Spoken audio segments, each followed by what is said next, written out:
And this man is not just my friend, he's my partner. And I'm so proud to have him as my friend and partner. I love him so much. Would you help me welcome and thank? Because it's the only time he ever gets recognized for what he does. He stays in the back so much. Ladies and gentlemen, your partner, Mr. John Swanton. Thank you.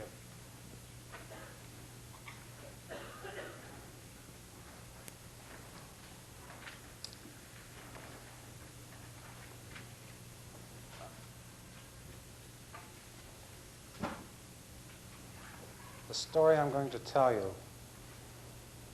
is my story. It's true. I think the best way to start it out is if you take a look at the front page. And you take a look at this character. It's running along, and he's laughing, and he's happy, and he has a bag of money under his arm. In his hand, has Ritz hotel contracts under the other arm.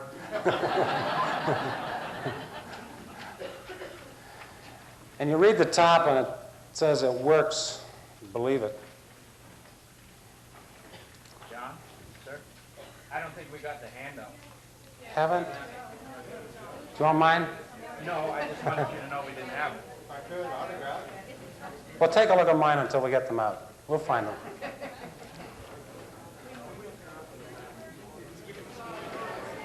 You've got it. I think you should have had it this morning. Oh, sorry. I took the day off, so. What can I tell you?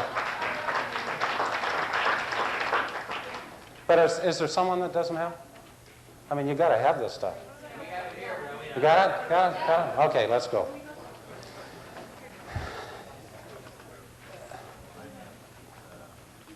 When I say it works, the information that you've been taught this week, the life experiences you've had prior to coming here, the ideas you've been given, the notes you have, the lessons you have, it all works. It's true. It's honest. But it's not magical. You have to make it work. And I'm going to tell you how I made it work. We'll start about 8 years ago. When I first started attending seminars, I was fortunate enough to be working with a great manager in the insurance business. And he was interested in his employees and his agents. He was so interested that he knew the true meaning of management, which is the development of people and not the direction of things. And a gentleman by the name of Bob Proctor approached him and told him about what he did and about the seminar that he taught. And this manager decided that he would enroll us all in a Bob Proctor seminar. We paid. He enrolled us. He truly was a great manager. And if I was to tell you about what happened in the first couple of days when I attended the seminar, they were every Wednesday morning, you would wonder why I'm here. Because on the first morning of a 3-hour Wednesday morning seminar, I left. I didn't complete the 3 hours. I walked out. And I walked out because the information was true, it was correct, and it was exactly what I needed. But I didn't know that. I wanted to rebel. So, with a little encouragement from my spouse, a lot of encouragement from my manager, I went back in. And I went back in with a different attitude. I went back in with the attitude, I've paid for this. I want something out of it. And I'm going to do what's necessary to get everything I can get, learn everything that I can learn from the information that I'm going to be taught. And if you go to the second page, and we talk about the deciding factor in belief, you have to understand the situation that I was in. It says here, I went from a zero net worth to multi-millions of dollars. It's partly true. Say, there's a flaw here. It's not a printing error. I just couldn't put down here that I was $86,000 in debt. It wasn't zero. I was below zero. I drove a rusty old car. I accepted it. It was clean, but it was a rusty old car. During the seminar, first seminar that we went through, we went into an attitude seminar. I think that was when I walked out on. Next one was goal setting. And we did a goal setting exercise where we listed down all the things you want, all the things you think you need. You don't reach too far in case you have to do it. And I told you about the rusty old car. That helped me develop a work habit, a good work ethic, I guess, a good work habit too. See, this manager that we had was very critical of the vehicles his agents drove. Now I knew that Irv Pitch arrived at the office at 7:30 every morning. I knew that I had to drive past the window in his office to get to the parking lot. Do you know what time I was at office? 7 o'clock. I wanted to be there because I didn't want him to see me driving this rusty old car. We knew the seminar was coming up on Tuesday, or Wednesday morning. Tuesday morning, guess what? I slept in. I drove past the office at 7:45. Guess who was looking out the window? Wednesday morning, when Bob came to the office, goal setting, Irv and I decided that we would set my goal, a new car.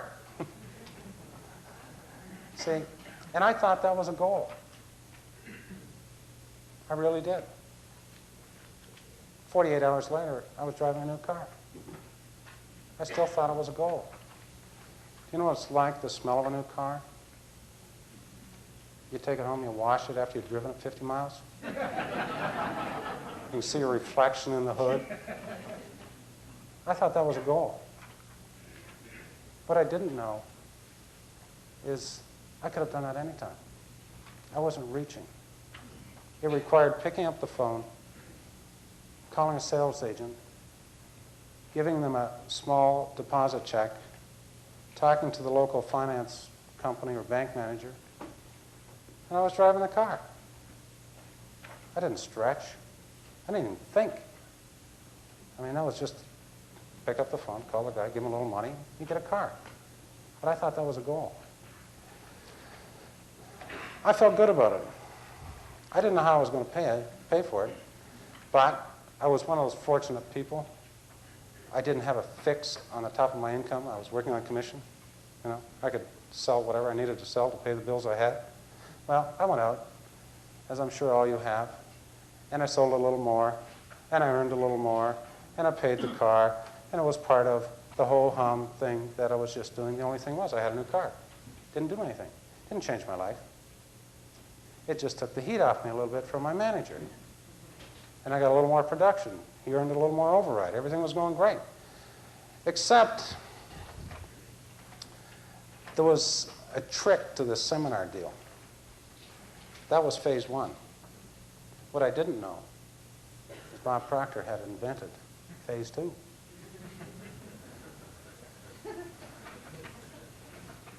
So apparently he got together with the same manager, and I got enrolled in phase two. I was pretty happy about that because I set a goal, achieved the goal, and I was driving around a little new car, and I was selling a little more than everyone else. I thought that was it. And then we got into this complicated stuff in phase two. Oh, you had to think. And you had to set these big goals. Well, I enjoyed it. Pat and I went, I want to say religiously, but I guess religiously, every time the seminar was. And we got into a lot more things. We got into communications. We got into learning a little more about the subconscious and conscious mind. We got into a little more in depth in attitude. But there was another part, about 3 sessions down, where you set another goal. Only this time, the goal, we knew a little more, and we knew that it had to be big. Because if it wasn't big, you wouldn't learn. You wouldn't stretch. So I did the list, and I prioritized the list of the things we thought we wanted, needed, could have, could be, whatever, and I had a real stumbling block with it. Now, there was one part that I didn't tell you, and why I was a little bit subservient to the manager, is I had no confidence. 8 years ago, you couldn't have bought, you couldn't pay enough money to get me to stand here. You couldn't. It wouldn't have happened. You could have shot me dead, and I couldn't have been put up here. I had no confidence. And I was really enjoying the seminar, and I knew I wanted to reach. I knew I wanted to go farther. I can tell you the place. I can tell you the time. I can tell you where I was sitting in that group when I decided that I was going to be a millionaire. I could take you right back there. I'm there right now. And I knew I was going to be a millionaire. What I didn't know was how. I'm sure there's some people here right now wondering how. I didn't know what. I didn't know how to do it. I didn't know what to do. So I knew I had to get to Bob. I knew I had to get to him.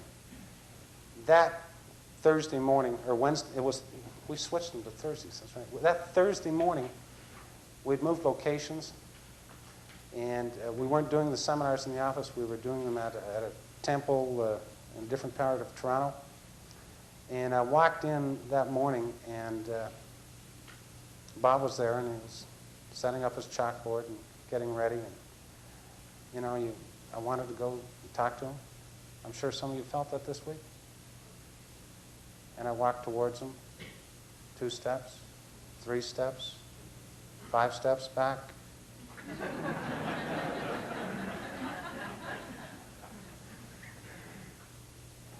I had a lot of encouragement from Pat. She came with me. I was right behind her.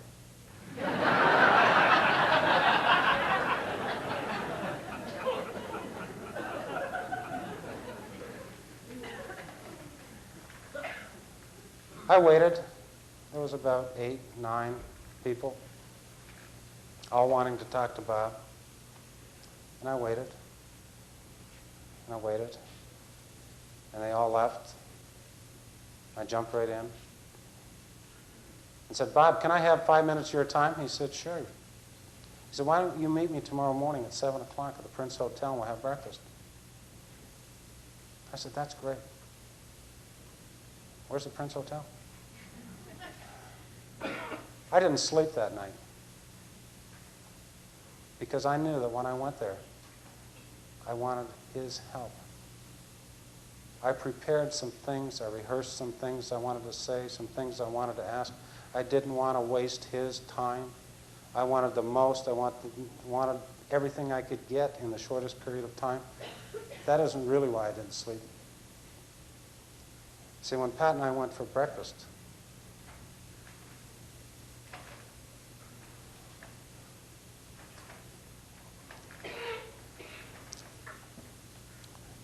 that morning, I didn't have enough money to buy Bob breakfast.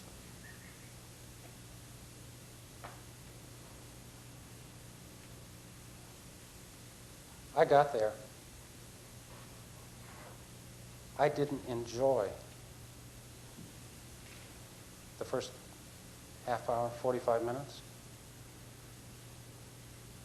I couldn't ask the right questions because I was worried about the bill that was going to come at the end of breakfast.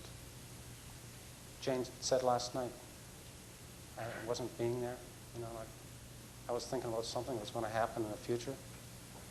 I wasted his time and my time for the first half hour. We had a great time. You know, I got to tell you, knowing Bob and I are good friends now, knowing him, I'd never do that now because Bob quite often leaves his wallet at home. I mean, I wouldn't have the nerve now. But you know, we sat there and we talked, and I asked Bob, you know, about his family because I didn't know him on a personal level. And Bob asked me about my family, and Pat's family, and everything was going great, and I was feeling comfortable. Boy, I didn't have to make any decisions, commitments, nothing. This is really sociable time. It was no commitments, no nothing. And then Bob stopped, and he leaned across the table, and he looked right in my eye, and he said, John, what do you really want? You have to understand, I'd already done all the lists. I didn't know what I wanted. I knew what I wanted, but I didn't think I could even verbalize what I wanted. Because I'm a pretty stubborn guy. When I say I'm going to do something, it's done. There's no roadblocks. There's no walls.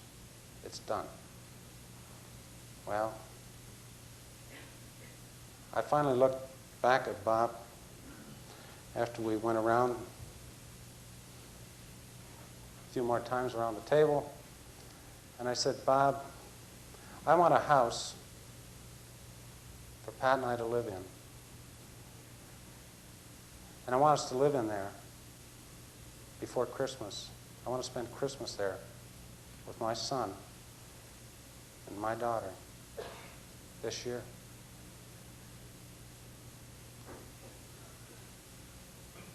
Bob says, that's pretty interesting. We're about 6 weeks away from Christmas.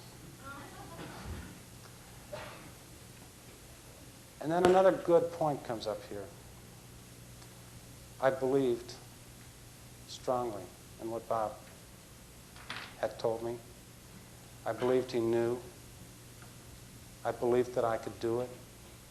I didn't know how. So when Bob gave me some directives, like, John, get up from the table right now and go and call this person, this real estate agent. I said, okay, do you have a quarter?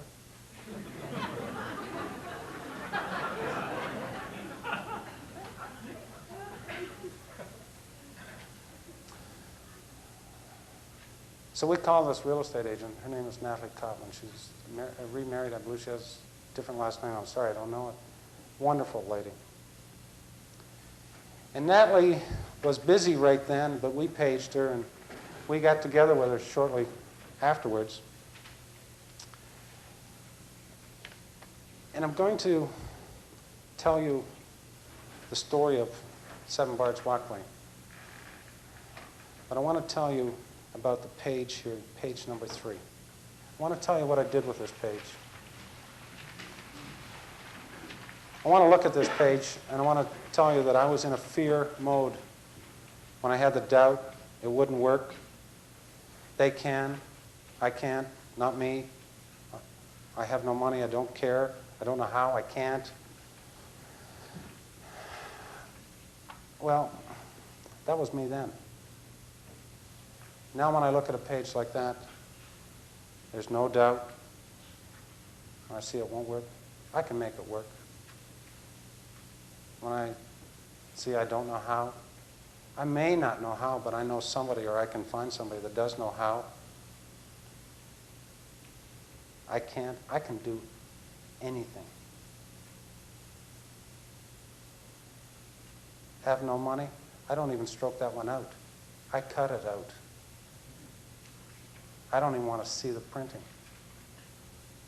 All those things really don't matter.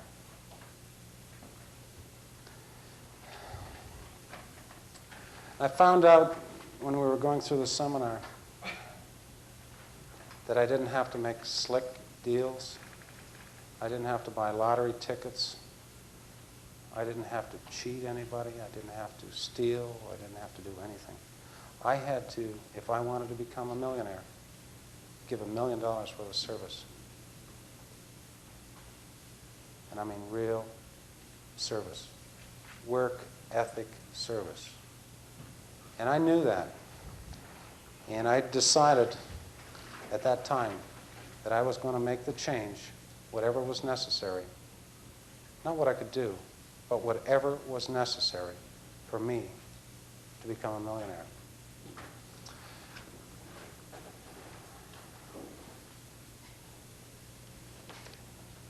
You flip over to page 4. It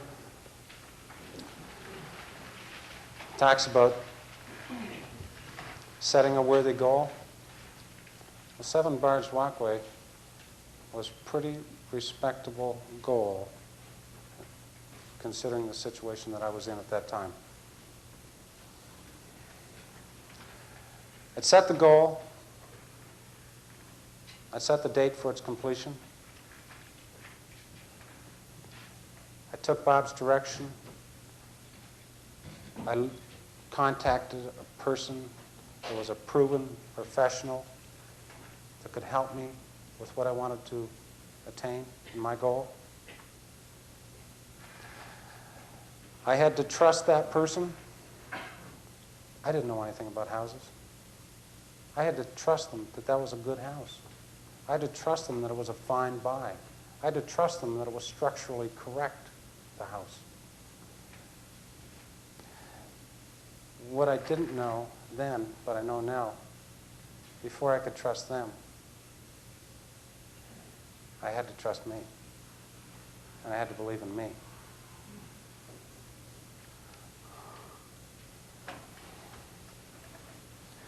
I was told those things by Bob. We listened to the tapes. We read the books.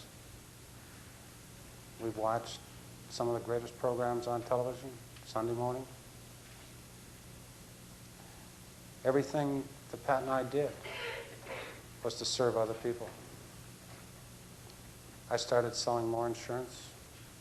I started selling more insurance in a week than I did in a month. Not because I became a better insurance agent. I just became more dedicated. I studied my industry. I studied my products. I worked a little harder. I worked a little longer. I worked a little smarter. I had to discover what was necessary for me to achieve this goal of 7 Bard's Walkway.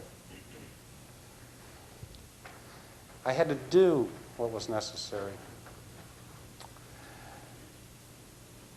I want to tell you about 7 Bard's Walkway. There's a number of you in this room here that know part of the story. There's a chap in the room that owns the house.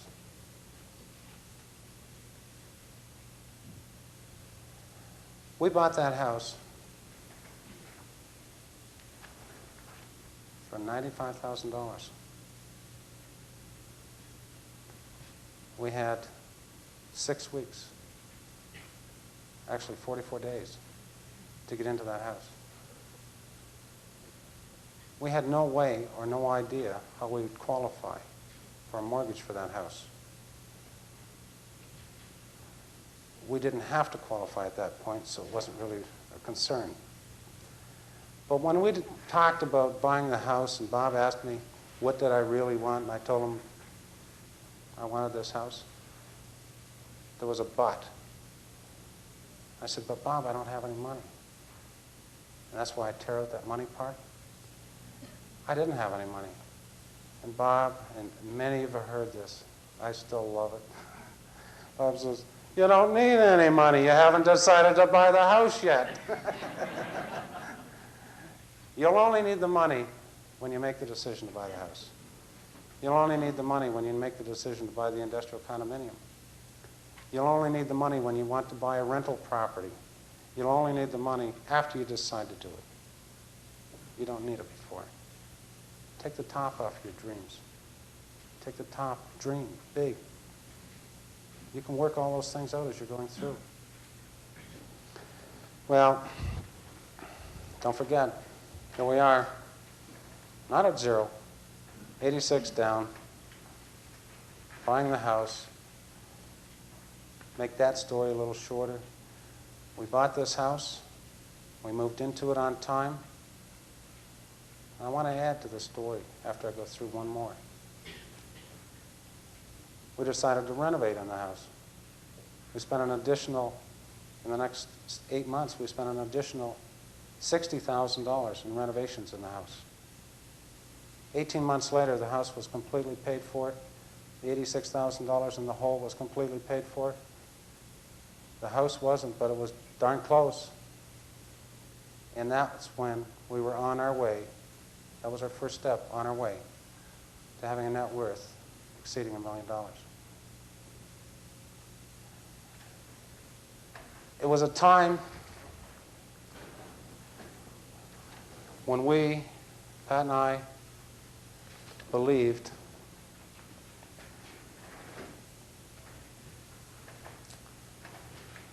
that we'd really accomplished a worthy goal. We had.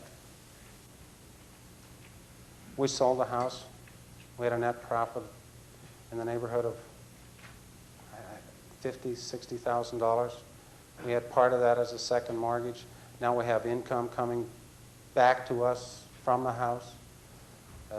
We had sufficient money left over to go and invest in another house, which we moved into. It was a personal house.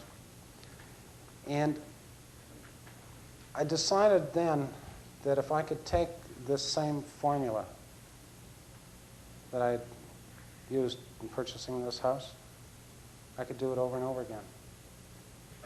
And we want to talk about, we bought some industrial condominiums. I'm not sure that's next on the list here, but we bought some industrial condominiums. And with the industrial condominiums, and everyone here can do this, we searched out an area where we had industrial condominiums that were in ill repair. And we decided you needed a 10% down payment on this. And we decided that we would buy the industrial condominiums. They only required $1,000 down, balance on closing. The person that owned it was going to take back the mortgage for us. Really simple. We had the $1,000. We didn't have the balance, but we had the $1,000, so we bought the house. We had a few weeks to come up with the rest. It was simple. We bought that house, or bought those industrial condominiums. Then we did what was necessary. Pat and I went in to these condominiums. We renovated them ourselves on weekends. We did what was necessary. We tore down old walls. I learned all kinds of new skills. I know what sheetrock is, I know what nails are, I know how to put on drywall, all that. But, again, another thing, we hired a professional electrician. I wasn't going to play with that. And we had our industrial condominiums. And they were rented. And they were giving us an income. And that income was going to purchase other things. Now, I was at a point where I left a job so that I could earn some money. I couldn't afford to go to work anymore, so I quit. And I started looking through the newspapers. I started examining the Examiner. And I was reading through the Examiner, which is a local paper of ours, and I was getting a little more confidence. As a matter of fact, I was getting a lot of confidence. And I was reading where they had these tenders in the paper, and it said, Waste Management Tender. Apply to the Reeves office in this township between the hours of 8 and 4 and pick up your tender papers to apply or to tender on the waste pickup for this entire county. I thought, boy, that's a heck of an idea. I didn't know anything about tendering either. So I went and I picked up the papers, and we filled all the papers out.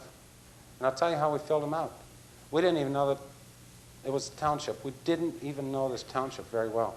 So Pat and I spent evenings driving the roads, all the roads where the garbage was going to be picked up. We measured all the miles, all the kilometers. We counted all the houses. We found out there was 2.3 bags per house. We calculated the weight. We knew everything about it, but we didn't know how to put it all together. And I found out that there was a Reeve that had retired 2 years prior. So again, I'm looking for my expert. So I called up the Reeve and I said, it was in the evening, I said, good evening. I said, my name's John Swanton, and I'd like to get together with you for a few minutes. This is my insurance background. I'd like to get together with you for a few minutes so you could show me what to do. And he said, sure, I'd love to. So I went over and I met with him, and I had tea with him and his wife. And we sat there, and I told him what I wanted to do, and I told him what I knew, and I told him that I called him because I understood he knew everything about picking up garbage in his township. He said, I sure do, son. I've been involved in this on the committee for 35 years. So I got the right guy here. So I said, I'm doing some consulting work. I would like to hire you to do some consulting work for me. Oh, he said, I couldn't do that. He said, I might be interested in a percentage of your profit. He was retired. He wasn't asleep.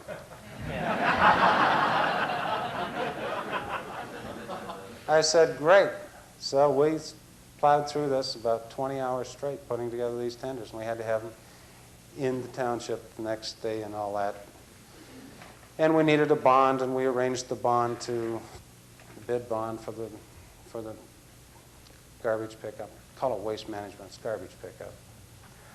And then when they opened the tenders and found out that I won the tender, I had 48 hours to come up with a truck.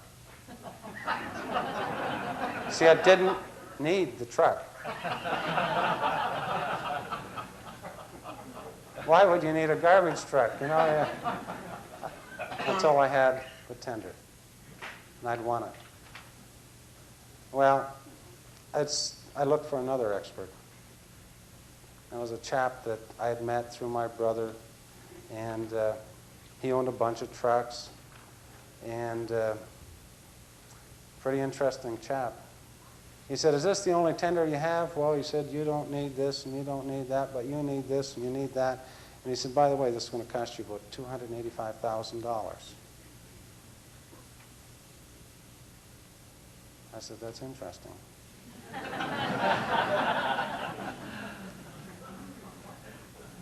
I knew you could lease a car. I knew you could lease a boat. I knew you could lease a typewriter. I now know you can lease a garbage truck. So within 12 hours and his help, a few calls to the bank manager, a few calls from the bank manager, we had a spanking new garbage truck in our family.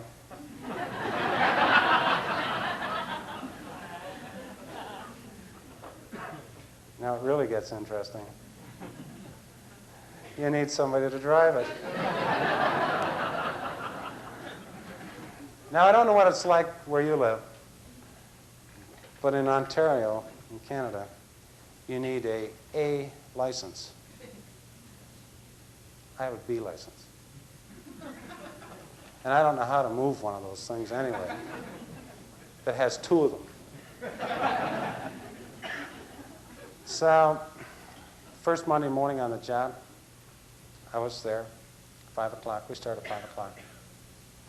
I'd hired somebody to drive the truck. You know the guys that get on the back and hold on the rail? Do you know that your garbage is not very heavy when you put it out, right?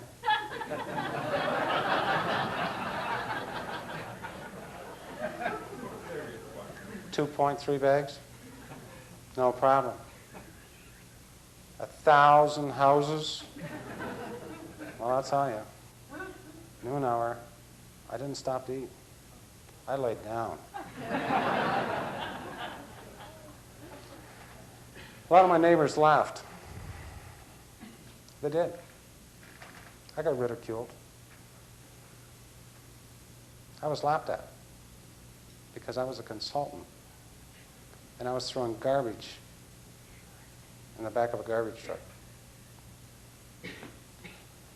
I drove by my bank manager's place.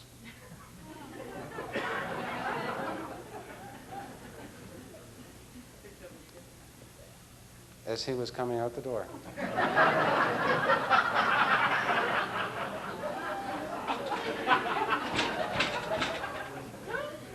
First thing he said, "My God, am I ever happy you got a job."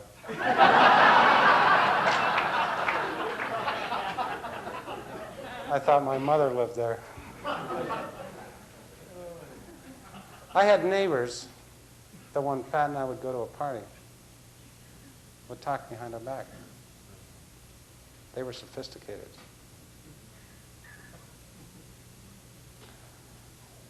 One of them was a manager of a food store. They had a big party one night, big barbecue. And they thought they'd have a big joke. They got two of them to get up in the morning and videotape John throwing garbage in the back of a garbage truck. And the next party, they laughed. It made me feel real bad. The first 6 months went by, and I hired new people, and I hired more people. But I knew every garbage bag in the country, I'll tell you. I knew who the partiers were on the weekend. You ever pick them up when they clink? You know. But I had people, and I had a lot of people working for me. And this township annexed another township, and they were so happy with what I did, they didn't call for a tender, public tender. They called for a private tender, me. John, can you do this for the same price you did the last time? No. How much can I get away with? Well, a little more. I did. And they gave me a 5-year contract.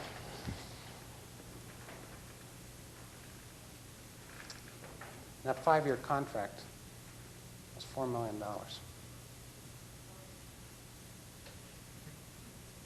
I bought the videos from my friends. I show them at the parties.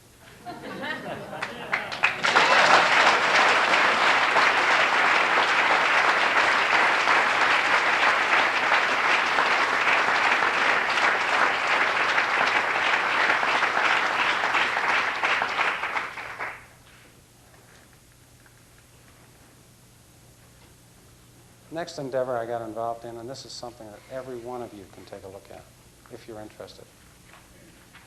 A couple of friends of mine, part of my mastermind group, we were sitting around one day. Everybody was talking about how the government, your government, my government, township, federal, provincial, how they waste things. You know, you've heard the story. They bought 12 of these and needed one. They bought 6,000 of these by mistake and needed 4. I thought, well, if that's true, what do they do with the rest of the stuff?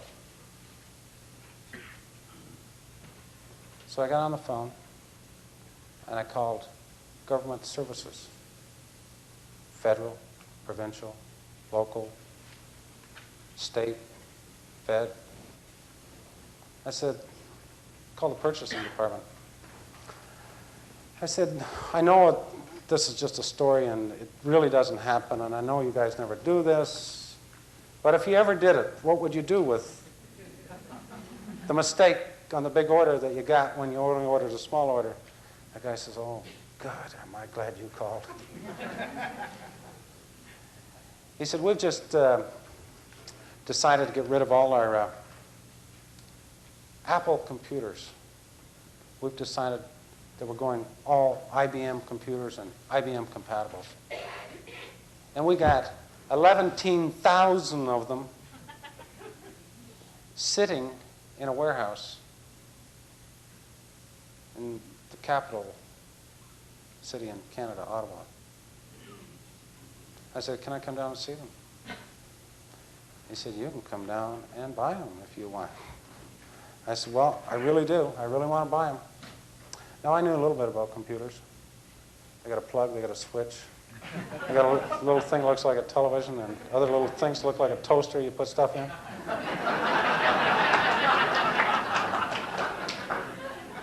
They have memory. You got to know that. How much memory you got?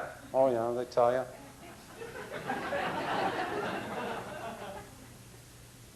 So I met with this chap, and I said, drove to Ottawa, and I met with him. I said, are these aren't IBM compatible. That's why you're getting rid of them. Is that correct? He said, yeah. I said, well, you know, I've always thought and respected the government purchasers because they know what's going to be used a lot, and they know that if they're not IBM compatible, they're not very good. I'm selling. And he said, yeah. He said, we've changed everything. I said, well, what would you want for one of these things? Oh, well, we don't sell them by ones. I said, well, what would you want for a few of these? Well, how many would you like to have? He said, we sell them in lots. I said, well, let me go take a look, see what you're talking about. So we walked into this cavern. Army barracks, retired. 3 football fields long, 2 football fields wide, full of mistakes.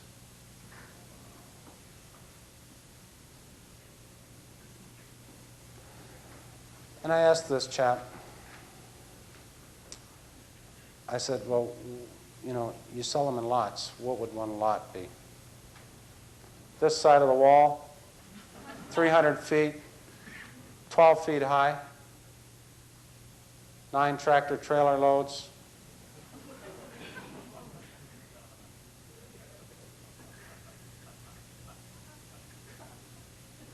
Now, I was interested in buying some things. One thing I forgot to tell you, I told you about the industrial condominiums. Well, one of my tenants moved out in the night. That's something to be ready for if you buy something you rent. They always move out around the 28th.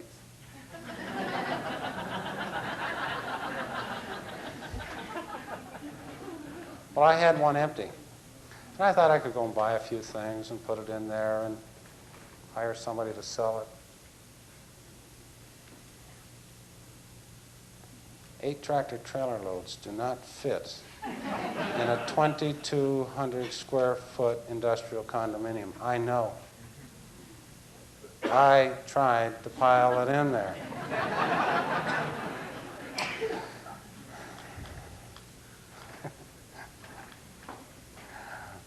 We got down to the price.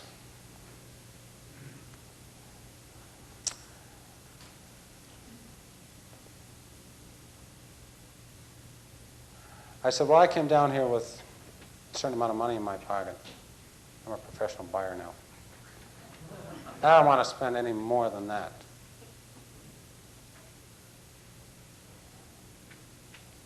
How much of this long line will you give me for my $5,000 I have in my pocket? I said, both sides.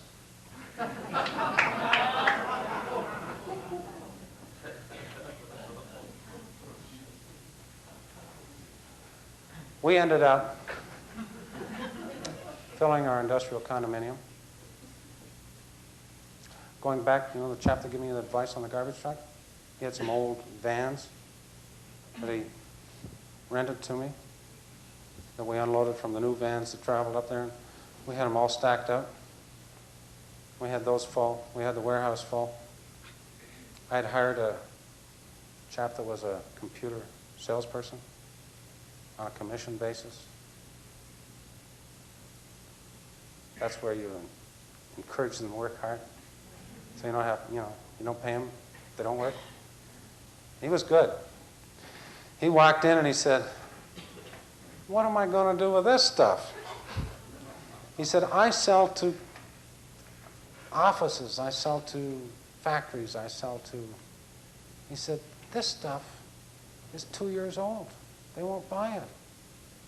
Some of it's new, it's never been used, but it's 2 years old. They won't buy it. I said, what do you think I should do? He said, where'd you get it? I want to know if there was a return ticket on this plane. I told him where I got it and the whole thing. Anyway, met another friend of mine later on that afternoon. And I said, Tony, I got this, I got a few computers I'd like to sell.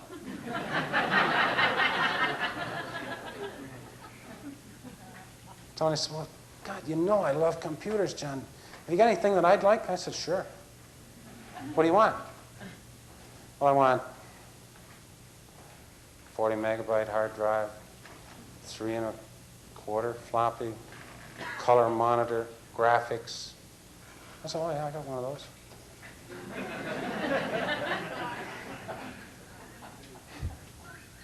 So I brought him over. Help yourself. Say, these computers were exactly what he wanted. He was a Mac fan. He hated IBM. He said, I got a great idea. I said, good. I don't have any ideas right now. I got a lot of computers, though. He said, I was talking to my friend the other day, and he had a bunch of things to get rid of. He was in the office supply business, and he had a bunch of photocopiers and this and that and whatever, used fax machines and stuff. He said what he did, he had an auction. I said, gee, that's a nice idea.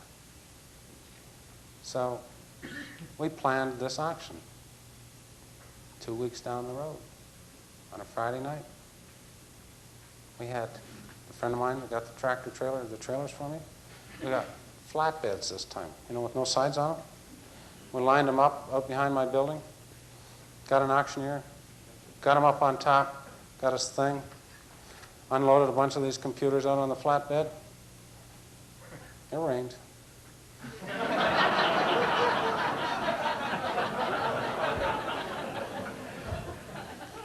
We loaded all those computers back into the vans and the whole thing, and we had him standing in the back of the van. What I didn't realize is computer people are strange. They will stand in the rain and buy computers. They wanted these things. We sold 4 tractor trailer loads that night. I told you I had $5,000. Well, I had $5,000. It cost me $15,000 when I ended up buying both sides of the warehouse and the building and a couple of loads in another building and all that. That was my total investment in that. My first auction sale netted me a profit of a little under $100,000.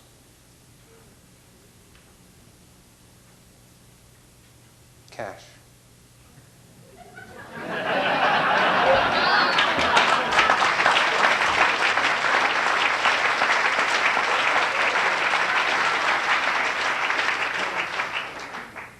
That's sans PST, GST.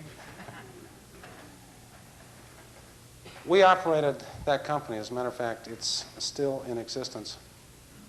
I have 5 companies. That's still in existence.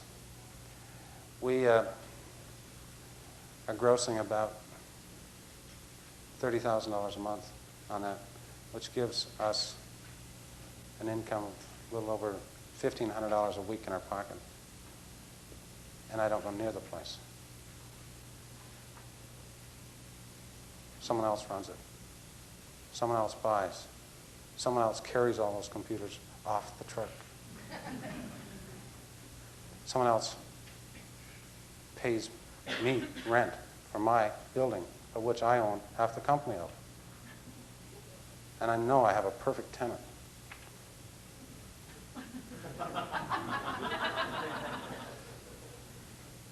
Solved all those problems. It's a good business. Do you know that you can go out and grab a newspaper in the town or city of Laguna Niguel, and you can bring that newspaper back here, and I can find you for low 5 business opportunities that require very little money, a lot of nerve, a lot of dedication, and a lot of asking for help. And people will give it to you. They'll help you. They'll help you buy. They'll help you sell. They'll support you until you start doing good. And then sometimes they get jealous. You have to be prepared for that. That's hard too. But the real winners, the real friends, the people that are in your mastermind group, the people that love you, they'll support you in spite of your success. And they'll help you. And you'll help them. And it's the sharing, and it's the commitment, and it's the doing of what needs to be done. I'm going to quickly go through one here called licensing rights. I have a friend of mine. I love to sell, by the way. I really do. I love to sell. I love to sell franchises.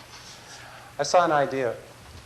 Actually, it was an insurance client of mine, and I saw this idea where he had opened up these fast oil change stores, you know, where you drive your car in, you know, and they got guys underneath, and they undo the stuff, and oil runs out, and they do the stuff up, hopefully, and pour oil in.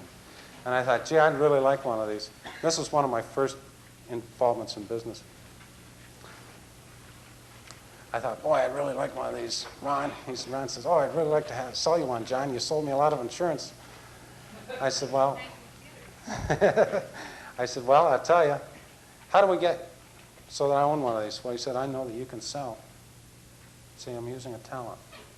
I know that you can sell. And he said, I need these sold.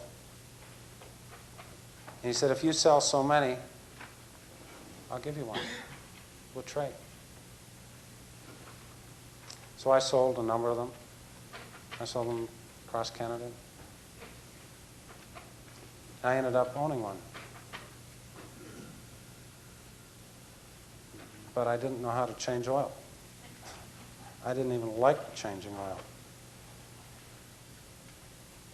And I didn't like the business, although it was a very good, clean business. It was a very good, clean business, profitable business, good business. But I didn't like it. So do you know what I did? I sold it. I'll tell you who I sold it to in a minute. I had this friend of mine. He's in the pin business, you know, like company name pins and all that type of stuff. He's a real neat guy, real task-oriented guy. And we read in the paper that they were looking for somebody to buy the license, the authority license, to sell the Phantom of the Opera. Is everybody familiar with Phantom of the Opera show? Well, in Canada, we have the rights for all the Phantom of the Opera jewelry. Now, Mike really wanted to do this, and Mike's just a wonderful, solid guy. But Mike couldn't see paying out $175,000 for a license to do something. And I didn't know anything about opera. He did. He said, John, these will sell. I can have these things made here and made there, made in Pacific Rim countries. I can have them made for this price, and we can sell them for that price, and we can do this, we can do that. I said, great, well, let's go and do it. So we went and applied. We had to put up cash and a cash bond. The license was $175,000. It was high risk. But he was an expert. He knew the business. We went in on it 50-50. I supplied the capital and the worry, and he supplied the expertise. 60 days after we bought that license and I issued that check, my bank manager issued that check, we had paid back the $175,000.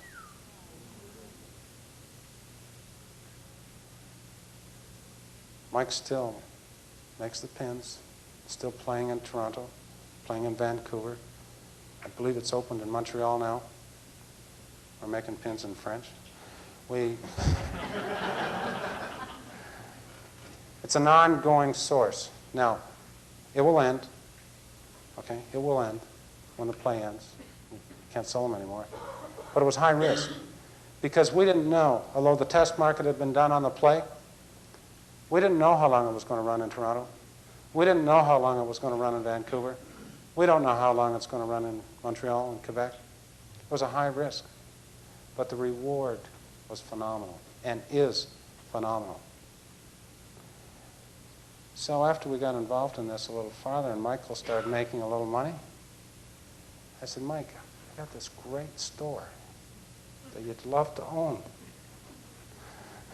It's a fast oil change store, Mike. I said, instead of us splitting the profit for the next 3 months, why don't you buy the store and I keep all the profit? I said, you wanted a business, another source of income? Oh, he loved it. And you know what? When Mike took over that store, Mike was passionate about that store. That store experienced a 40% increase in sales in the first 45 days that Mike operated that store. And the reason it did is not because Mike is a better manager than I am, I don't think. He's a good manager, but he loves the business. He loves the business. Something you've got to know. If you're going to get involved in something, you've got to love the deal, or you've got to love the business, or you've got to love the idea, and it has to be, you have to be passionate about it. It has to be something that you will get up early in the morning and work late at night, or work early in the morning for a few hours. Like in the garbage business, you only work from 5 till 9. It's not long hours. That's the hours you want to work. If you want to pull garbage, I got a truck.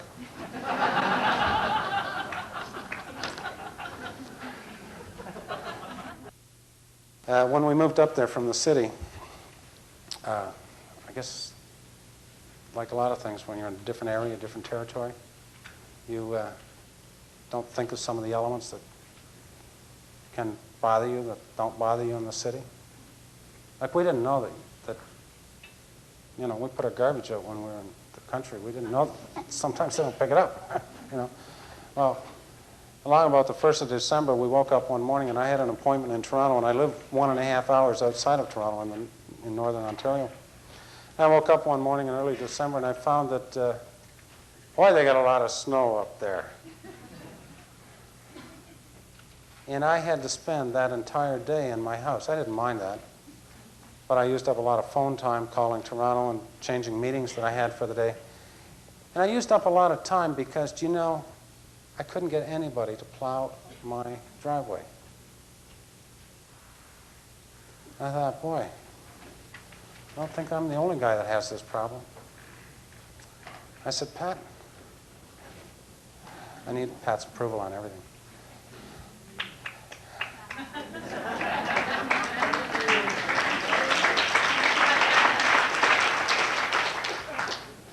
I said, Pat, what we have to do is let's go and buy a truck and a snowplow.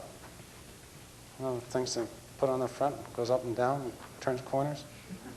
So I went out and I bought my own truck and my own snowplow. We're doing a little better then.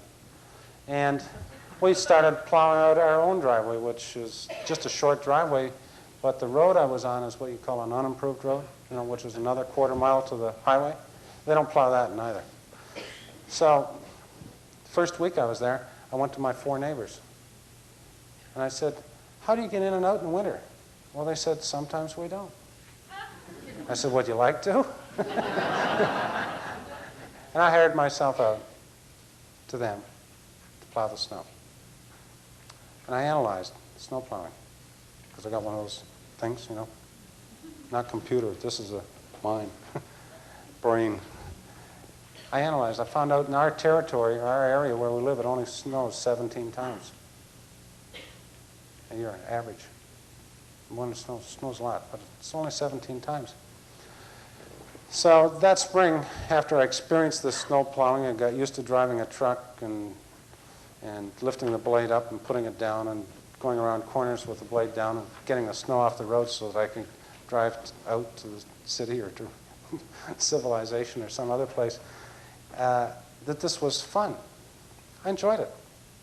So I approached the school board in the Peterborough County, and I found out that every schoolyard in the county of Peterborough needs to be plowed every time it snows. They have to plow off the playground, they plow at the parking lot, they clean off the sidewalks, and it's a local contractor that does that. I thought, wow, I like this. I found out they had 87 schools. It snows 17 times. They get paid about $1,000 a school. I thought, boy, this is going to be fun. So I tendered. I won the tender. I got the contract. And then I found out that it snows in the middle of the night.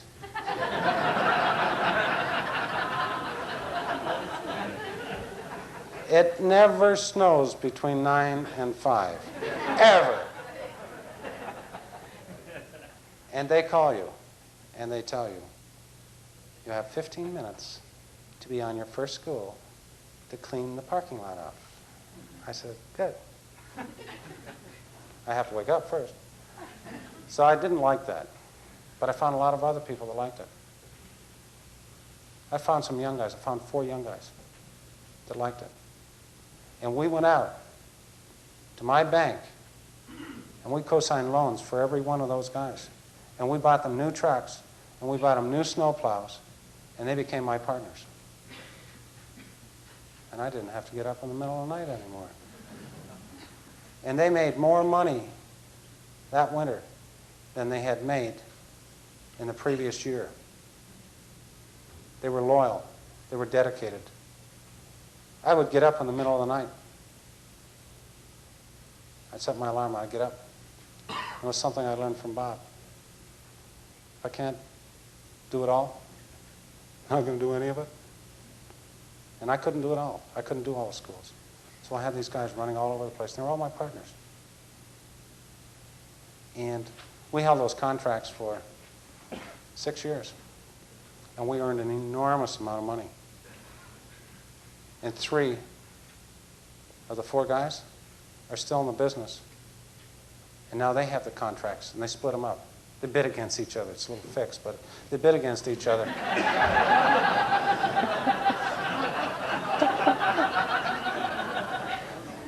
They come back and ask me, well, what do we bid this year? You know? I said, well, that's the budget on the township here. But it's fair because we've had lots of outside competition, but we do a good job. They don't have complaints, and they're honest. They got integrity. And each one of these guys are entrepreneurs and doing very well. Most of those guys are now off into landscaping in the summer and grass cutting and leaf removal in the fall, and they're having a lot of fun. But that's another simple thing. That wouldn't work so well down here, but snow removal is good in Canada.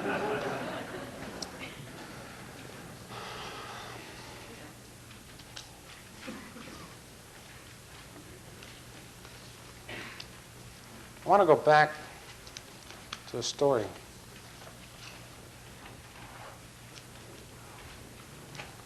The story is Seven Bards Walkway, and I want to tell you the sequel, or the continuation.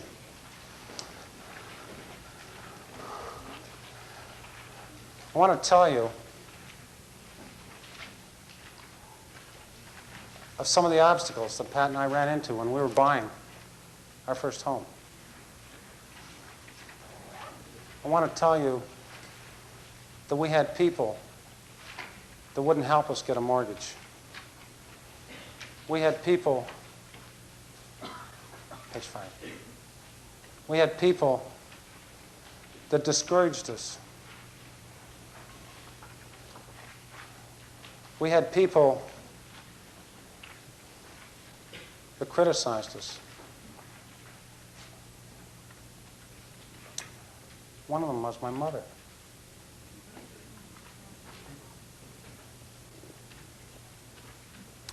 See, Pat and I were living together. We weren't married. And my mother criticized me because she told me that it was a permanence that she didn't want to see because we'd been previously married.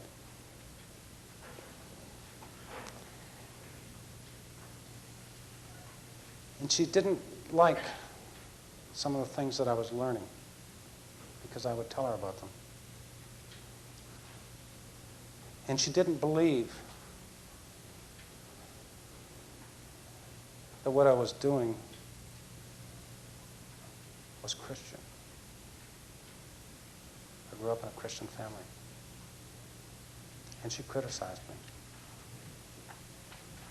Not because my mother doesn't like me. My mother loves me.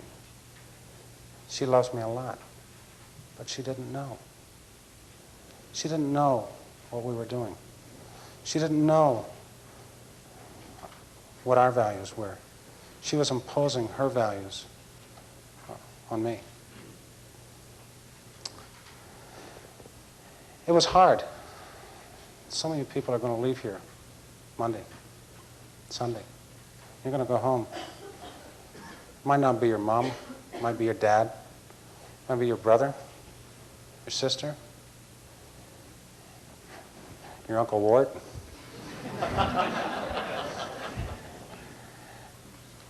But somebody's going to come at you, and you have to be strong, and you have to believe. See, I believed in the person that taught me what to do, Bob Proctor. I believed in the expert that he sent us to visit, Natalie. See, Pat and I met with Natalie. We'd never bought a house before. I love Natalie. I don't see her. I haven't seen her in years, but I love her. She did something for Pat and I that I don't think many real estate people do. Some do, maybe. Marie LeBlanc probably does. She's the best.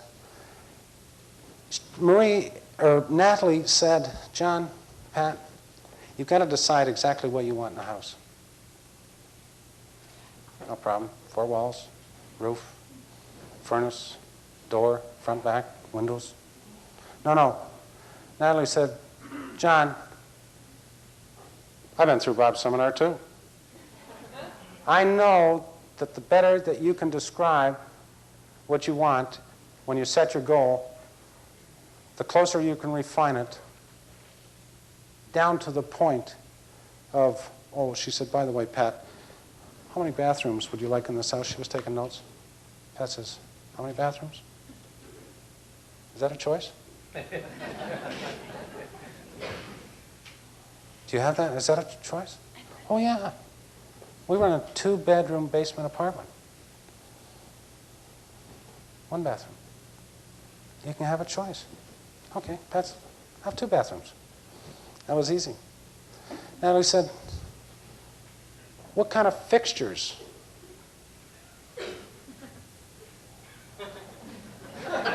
Would you like in the bathroom? Fixtures?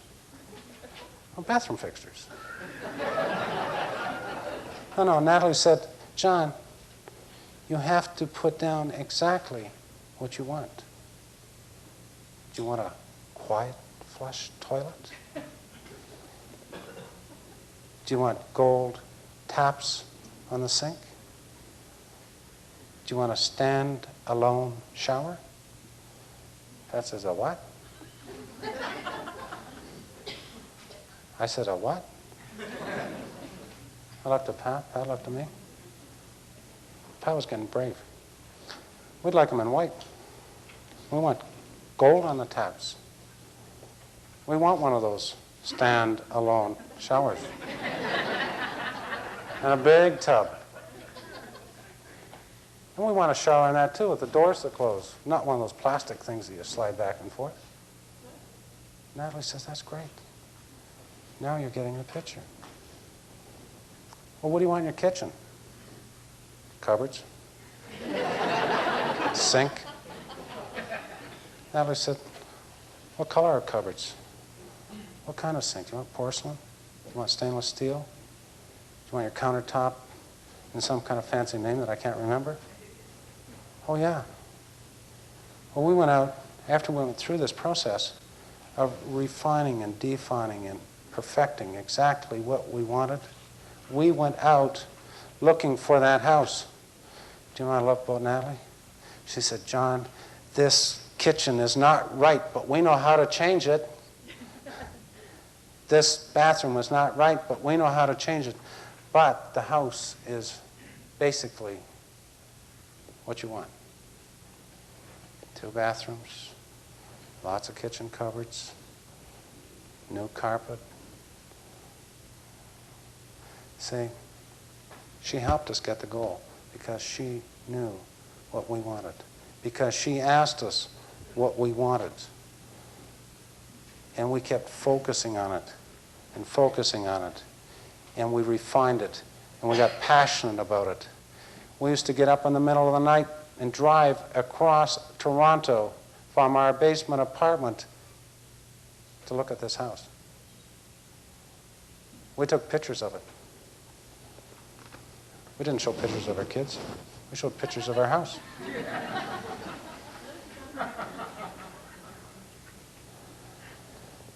We went through this fear. I went through the fear. That was okay. I went through this wall. I came to this wall. I was ready to quit. I didn't like the neighborhood. Can't get the mortgage. It's really too close to the office.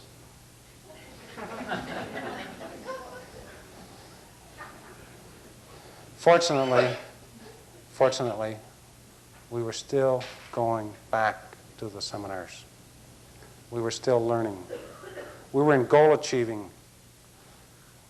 We found out where Bob was doing goal achieving we knew where he was doing it for our company. We found out where he was doing it for another company. We went to that one again. I needed to know how to achieve this goal. I did everything that I could think of.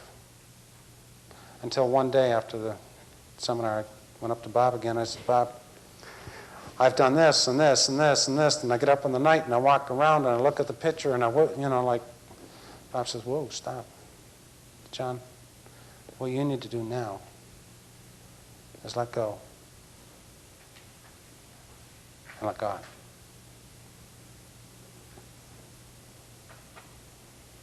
That next Sunday, Pat and I were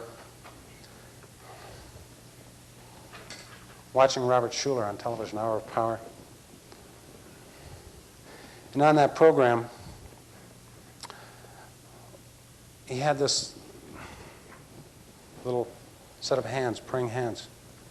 On the bottom of it said, "Let go and let God." And he was raising dollars for his services. And he said, if you send in X number of dollars, we'll send you one of these praying hands. And we didn't have the money to do it, but we did send in for a contribution, waiting for the praying hands. Not for the praying hands, but where it said, "Let go and let God." We talked about it in the seminar. We talked about it with Pop. Well, the day we were going to close this house, which was December 23rd, I drove past the house in the morning on the way to the office. There was a lot of complications involved in this because there was a tenant living in this house that refused to move out. The people that were selling it to us still wanted to sell it to us, but we knew we couldn't get possession because the tenant wasn't going to leave. Under our laws, I understand, you cannot evict a tenant in the middle of the winter, even if they don't pay the rent. We didn't know what to do. And I knew we were going to move in that house. But on the morning of December 23rd that year, I drove by and I watched the lady that was living in that house take a Christmas tree out of the trunk of her car and put it against the front door. We were closing the next day.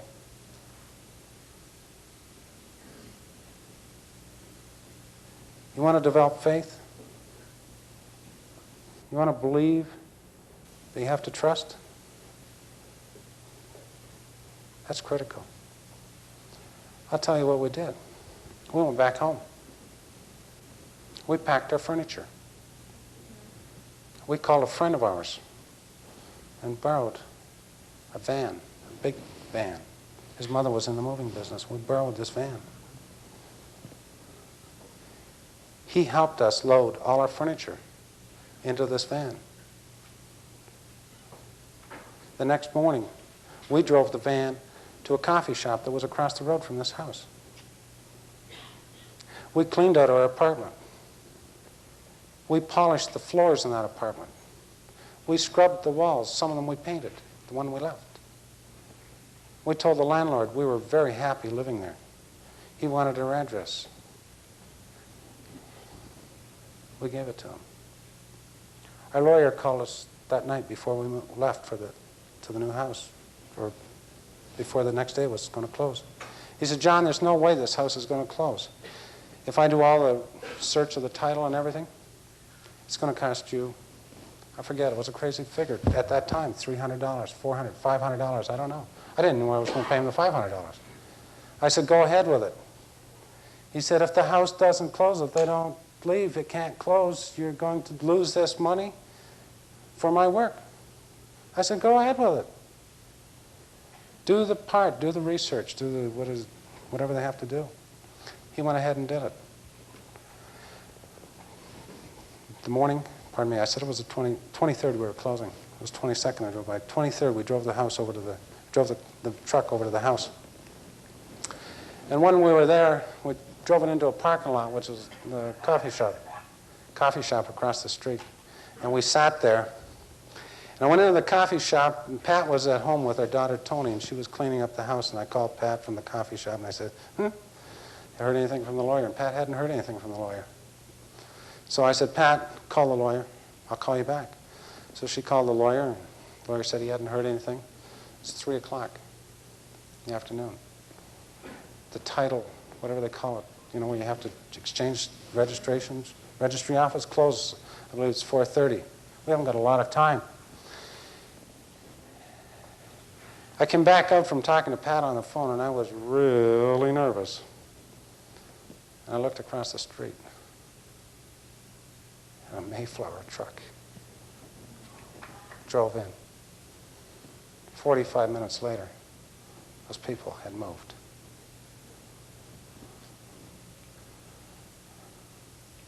An hour and a half later, we were moved into our home. An hour after that,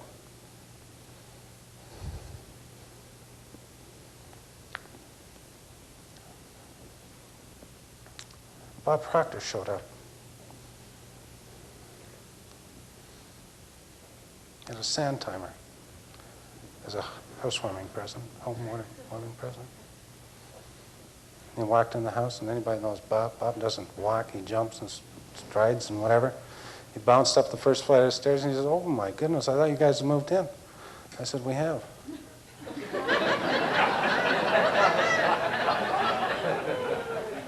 He says, "You haven't got any furniture." I said, "That's right, Bob." He said, "I thought you were going to have Pat's family over for Christmas dinner, and you did Christmas with David and Tony, which is my son and Pat's daughter." I said, "We are, Bob." On the floor? We didn't have a dining room table. We came from a little two-bedroom basement apartment. Our furniture fit in 1.5 rooms of this house.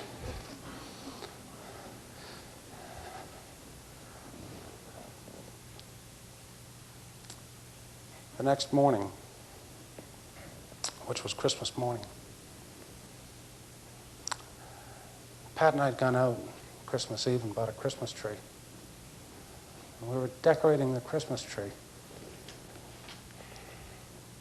Finished it, went to bed, we were happy. The next morning I had a knock on the door. I looked outside and it was snowing. Couldn't see down. I went downstairs. There was a big white convertible Cadillac in front of my house with the top down.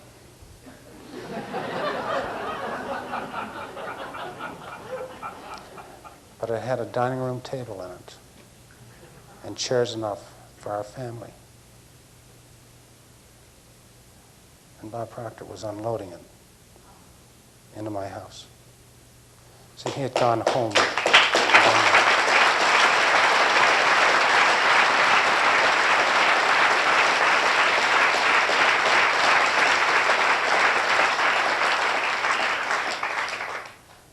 And when Bernie said, Bob Proctor called me and said, "I have an idea."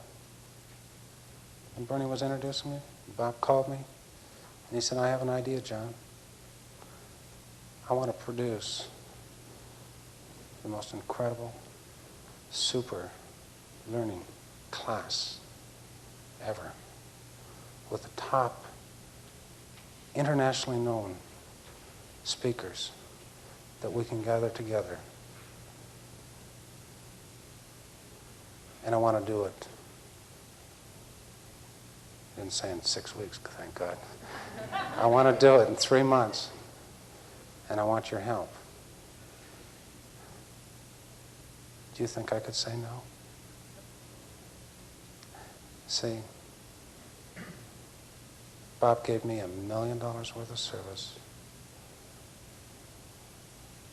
and he did everything. We had to do the work,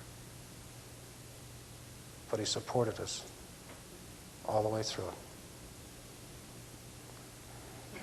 And yes, Pat and I are comfortable financially.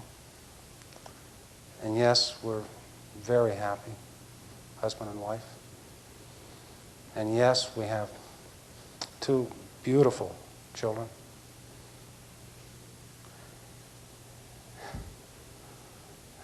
And I was going to say that a byproduct is my daughter's getting married to Bob's son next May.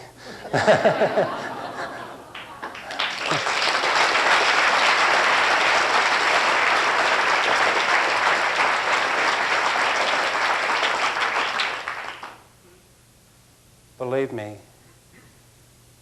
it works. Everything you've been taught, it's true, it's honest, and it's the most incredible information you could ever gather, what you've gathered here. Thank you.